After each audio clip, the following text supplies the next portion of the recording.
For a long time, made in Poland actually meant something. It meant solid furniture, reliable tools, shoes that lasted years. In many homes, it meant the same dining table sitting in the same place for 30 years, its corners worn smooth by hands, not replaced because it never needed to be. And then, it faded, very quietly, piece by piece, until one day people stopped looking for it at all.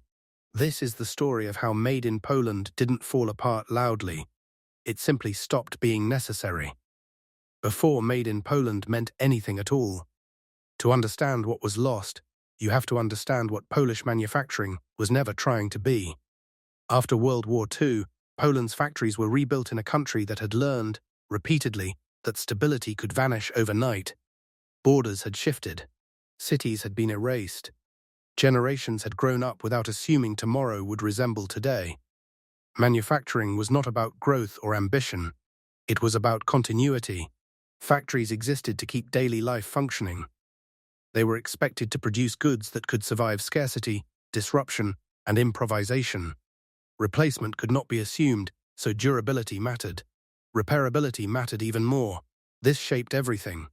Appliances were intentionally simple because complex systems failed more often and were harder to fix. Furniture was overbuilt because it was expected to last decades, not trends. Shoes were designed to be resold because throwing them away assumed an abundance that did not exist. People adapted their lives to this reality. Repair was not a skill you advertised. It was something you learned quietly. Radios were opened on kitchen tables. Washing machines were kept alive with improvised parts. Clothing was altered and reused because it made no sense to. Made in Poland was not a brand. It was a description of an object built for a world where waste was irrational. How trust formed without advertising. What made Made in Poland powerful for so long was that no one ever tried to sell it. There were no advertisements explaining its value, and no official effort to turn it into a badge of pride. The reputation formed naturally through everyday use, repeated experience, and quiet comparison. People learned what Polish products were like by living with them, not by being told what to think.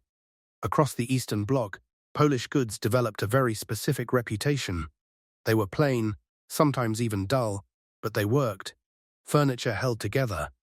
Glassware survived falls that should have shattered it. Tools endured years of heavy use without needing replacement. These products were rarely admired, but they were trusted, and trust mattered more in an economy where replacing something was never guaranteed. That trust did not come from bold innovation or clever design. It came from consistency. Products changed slowly, sometimes imperceptibly, and designs aged without being constantly refreshed. Factories focused on avoiding failure rather than chasing improvement, because failure carried consequences far beyond inconvenience. A product that broke too often was not an embarrassment. It was a problem. Workers adapted to that reality. Many spent decades operating the same machines, learning their behavior through sound, vibration, and resistance rather than documentation. A skilled machinist could tell when something was wrong before it actually failed, simply by listening. This created a deep, almost intuitive mastery of systems that barely evolved. But that mastery came with a hidden cost. It depended on stability. The reputation held as long as the world remained predictable. The moment speed and constant change became more important than reliability, the very qualities that built trust began to lose their advantage. The problem no one noticed. For decades, Polish manufacturing never had to win anyone over, and for decades, that did not seem like a problem. Factories were not asked to persuade anyone. Products did not need to look modern or feel new, because consumers had few alternatives and even fewer expectations of novelty. If something worked, that was enough. Function was the argument. That environment quietly shaped how decisions were made. There was no urgency to rethink design, no reason to invest in appearance, and no habit of asking how a product would be perceived at first glance. Marketing was unnecessary, not because it was ineffective, but because the system never demanded it. 1989 collapses time. When communism fell, Poland did not ease into capitalism. It was pulled into it at speed. Decades of economic insulation ended almost overnight. Western goods entered the market quickly and in overwhelming volume. Shelves filled with products that were lighter, cheaper, and visually modern. Packaging mattered, branding mattered, and even color suddenly carried meaning. For consumers who had lived with scarcity and limited choice, the presence of choice itself felt like freedom. Buying something foreign was not just a practical decision, it was emotional. It signaled movement away from constraint. Polish products did not suddenly become worse, but they had been built for a world that valued endurance, not novelty. And novelty now carried meaning far beyond practicality. Factories that had never needed to sell a story were suddenly competing in a marketplace driven by psychology. Why quality wasn't enough anymore. Now, this is where the collapse began, without anyone realizing it was happening. Polish manufacturers continued optimizing for durability and repairability. Western competitors optimized for cost reduction, faster cycles, and visual appeal. These strategies did not collide head-on. They passed each other. A Polish dining table might last 30 years. A cheaper imported table might last 5. But the imported table looked better under store lighting and cost less up front. In a newly liberalized economy, immediate affordability and appearance mattered more than longevity. Factories lacked the capital and experience to pivot quickly. Redesigning products required market research, branding knowledge, and financial buffers that simply did not exist yet. By the time changes were attempted, consumer expectations had already shifted again. The loss was incremental. Contracts disappeared. Orders shrank. No single moment felt catastrophic. The problem was not that Polish manufacturing failed. It was that the rules changed, and no one told the factories until it was already too late. The slow disappearance of factories. Most factories did not shut down with finality. They entered limbo. Production slowed. Shifts were reduced. Maintenance was delayed because the investment felt risky. Temporary suspensions stretched into permanent ones, often without formal announcements. In towns like D, factories that once produced textiles for decades did not close with announcements or ceremonies. They simply reduced output. 1 week fewer shifts, then longer maintenance pauses. Machines sat powered down but untouched, as if waiting to be restarted. Workers still walked past the gates every day, not knowing whether the silence was temporary or permanent. Entire towns had been built around single industrial plants. Housing, schools, and transportation assumed those factories would continue operating indefinitely. In Silesia, D, and smaller manufacturing towns across central and southern Poland, a single factory gate closing could quietly remove the reason a bus route, a school program, or a local shop existed at all. Younger workers left first, drawn by new opportunities abroad or in growing cities. Older workers stayed, hoping stability would return.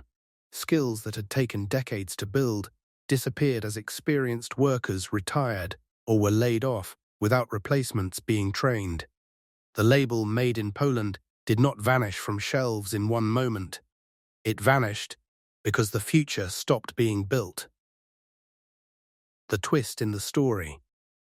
Just when it looks like this is a story of decline, the numbers tell a different one. Here is the part that complicates the story and the reason it never fits neatly into a collapse narrative. Poland did not stop manufacturing. In fact, as the country integrated into the European Union, its industrial role expanded. Factories reopened. New plants were built. Production volumes increased, and exports began flowing across Europe at a scale that would have been unimaginable a decade earlier. By the numbers, manufacturing survived, but something fundamental changed in how it existed. Ownership shifted. Many of the factories that reopened did not belong to Polish companies anymore. They were acquired by foreign firms that brought capital, efficiency, and access to global markets. Production stayed in Poland because the workforce was skilled, reliable, and competitive. What moved elsewhere were the decisions that shaped meaning. Design was handled abroad. Branding was developed abroad. A long-term strategy was decided in boardrooms far from the factory floor. Polish plants became links in global supply chains rather than sources of identity. The country was essential, but deliberately quiet. Products were still made in Poland, but rarely presented as Polish. The label remained in small print, legally required but commercially irrelevant. What mattered was the brand on the front, not the place where the object was actually produced. Made in Poland survived as a technical detail, but it stopped functioning as a story. What was actually lost? The deeper loss was not industrial ability, it was cultural continuity. As replacement became cheaper, repair stopped making sense. Durability lost its advantage in a system optimized for turnover. Skills that once passed quietly from one generation to the next no longer had a place to land, because the systems that depended on them had changed. You no longer needed to understand a machine deeply if the machine itself was disposable. Manufacturing continued, but the relationship between people and what they produced grew thinner. Workers still made essential components, but fewer could point to a finished product and say, "This is ours." The connection between labor and meaning weakened.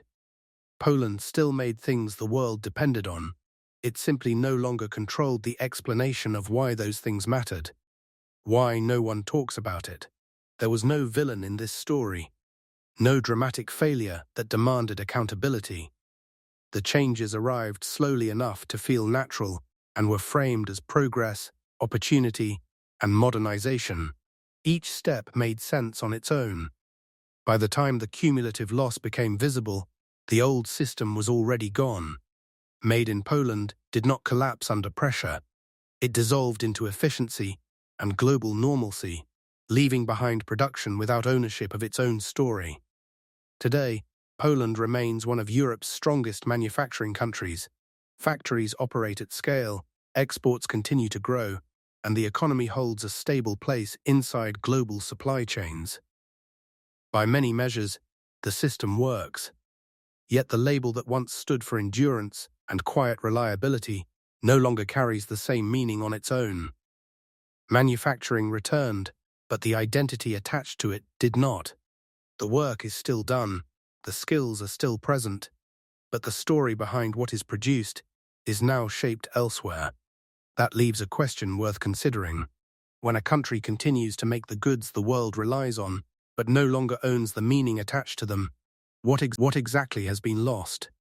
If these quieter kinds of collapses interest you, there are more stories like this ahead, so subscribe and turn on that notification bell. We'll see you next time.